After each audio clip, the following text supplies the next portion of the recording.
This man, completely nude and covered in blood, screaming to onlookers as they watched in shock. This terrifying scene on Chiquita Boulevard in Cape Coral early this morning after the man led police on a chase, wrecking 4 cars and a garage. Now, 4 in Your Corner's Sam Sosa telling us this man was the only one injured in this chaotic incident. Sam? Crews repair after a night of chaos. He went into the bedroom and knocked the windows and the door sideways. A man crashing into this home on Chiquita Boulevard at full speed, wrecking the garage door. They would have been dead if they was in that room. But the damage doesn't stop there. The man then pulling out of that driveway and speeding down the road into this parking lot, crashing into these 2 cars right behind me and 2 others. With an officer chasing after him the entire time. My husband and I were upstairs watching TV and heard a loud crash and kind of looked at each other and went, that didn't sound good. And she can't believe what she saw next. You guys all gotta be holy! You guys hear me? All of you must be holy for Jesus Christ! 19-year-old Brian Ironman Prado, nude and covered in blood, resisting the officer and terrifying neighbors as he screams at them. Just spouting off about Jesus come save me, and you know, the devil's got me and everybody needs to redeem. Neighbors calling the scene bizarre and scary. They don't know how Ironman Prado was even able to get out of his car because he was in such bad shape. Was just pooled with blood, and there was both airbags had gone off in his car. It's upsetting because I don't know what's going to happen. Larry Hapner's Jeep totaled after the driver smashed it into a tree. Nearby cars also severely damaged by someone Larry believes was on drugs. He might have been on LSD because he was totally naked. After a struggle, police finally managed to cuff Ironman Prado with the use of a taser. Even still, he continued to fight as medics put him on a gurney, leaving behind a trail of destruction. It's heartbreaking. Sam Sosa, Fox 4, in your corner. Wow. Well, Ironman Prado was trauma alerted. We don't know what condition he is in tonight, but no one else was injured during either of the crashes. Well, coming up in our next hour, an exclusive 5-month investigation uncovers one of the deadliest secrets in hospitals nationwide. And it's not botched surgeries or risky procedures. On your side, Chief Investigator Ron Regan is finding thousands of avoidable deaths are happening in hospitals across the country. I just describe it as half my heart died when she died. Because she was my right arm. Her and I were really close. Amanda was just 18 years old. She had got accepted into the local university, Indiana University. There was a whole future ahead for her. Very definitely. But that summer, strep throat sent their daughter to the hospital. The nevers are what's hard. You'll never walk her down the aisle.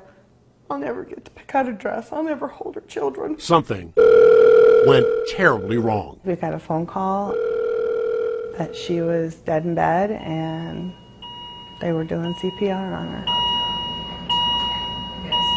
Dead in bed. It's how hospitals describe dying suddenly and unexpectedly. And we found it's one of medicine's best-kept secrets. This sort of flies under the radar, and that's well known. Dr. Frank Overdyke is a nationally recognized anesthesiologist. Are hospitals fighting to keep these deaths from going public? Certainly, it does not bode well for the reputation from a marketing standpoint in a competitive healthcare environment to have unexplained deaths, which is essentially what these are.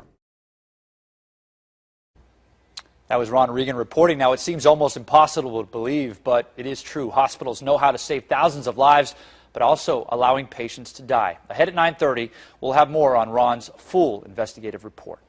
Anti-Trump protests continue around the nation tonight. Thousands of demonstrators turning out for some rallies. They've been peaceful here in the Valley, but that isn't the case in other parts of the country.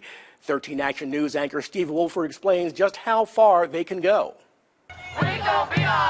Some of the most violent demonstrations have taken place in Portland, where 71 protesters were arrested Saturday night alone for smashing windows, disorderly conduct, and hurling road flares at police officers.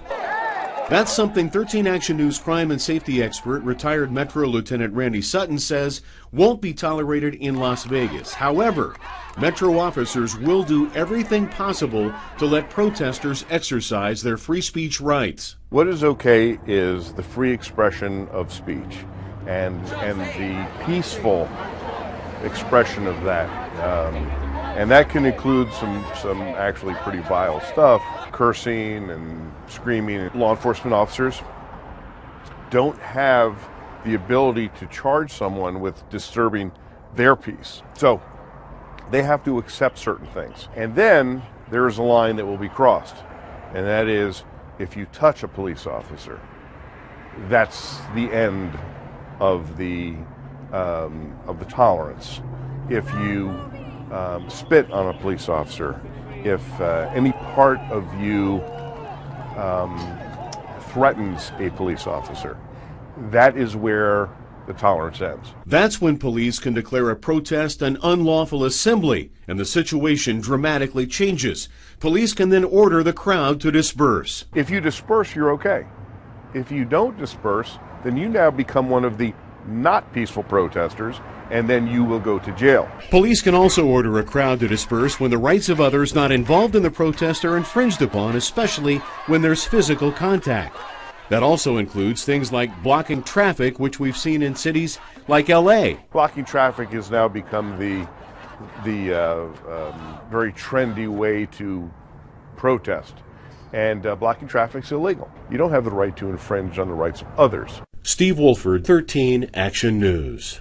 Another anti-Trump protest is set for tomorrow night right here in the Valley. Demonstrators will march from the link to Trump International Hotel. That begins at 8 p.m.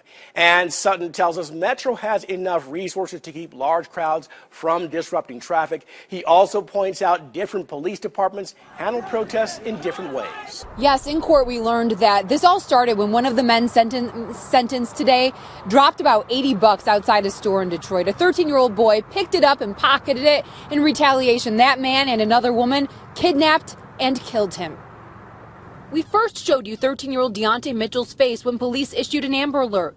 Deontae could be seen on surveillance video being forced into a car outside a market on Detroit's east side. He would be found too late in a field near Harper and Baldwin in Detroit. The Wayne County medical examiner said he had been tortured and strangled. I apologize for being here and being here? Yeah, for having you here, wasting the court's time for this matter. This is Lillian Roberts, who pleaded guilty to second-degree murder and kidnapping for taking and killing the 13-year-old boy. And I would like to apologize to the Mitchell family just for my involvement. Those are the words she said to the judge just before the 44-year-old mom learned her sentence today. You're leaving it up to me. I'll just leave it at 24 to 40.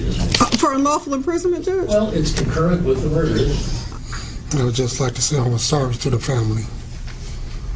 Also sentenced, her 45-year-old boyfriend, Gregory Walker, to at least 40 years in prison. No less than 40 years and no more than 60 years. This man, Ernest Coleman, was also sentenced to at least 12 years in prison for torturing the boy. His sentencing happened earlier this month. Deontae's mom was in the courtroom during the sentencing, but she declined the opportunity to speak to the judge about the senseless murder of her son. Reporting live, Kim Russell, 7 Action News. 14 carriages of the Patna-Indore Express were thrown off track near Kanpur city in the northern state of Uttar Pradesh. Bodies were pulled out from under the badly damaged carriages while the injured were admitted in the nearby hospitals. Rescue work is in full swing. We have found more bodies. We will use cutters and instruments to see if there are any survivors. Survivors have joined hands with the police to search for others who might be still alive under the wreckage. They say they are lucky to be safe. All of a sudden, there was the massive jerk. Our head collided with the roof of a coach after it derailed. We were safe in the S5 coach. We tried to open the door but could not. Right now, the reasons for derailment are unknown, but the government agencies are investigating into the cause of it. It's a big accident. Even the rail line is broken. We've sent survivors to their destinations. Indian Railways is the lifeline of people in India, but it has a bad track record when it comes to safety. Ravinder Bawa, CCTV, Delhi. Bad crash in South Phoenix with multiple people hurt here. I mean, look at that van. This one happening near 67th Avenue and Buckeye Road. And that's where Mary Ellen Resendez is for us this morning. And Mary Ellen, we are hearing that there are kids involved in this one. Breaks your heart to hear that.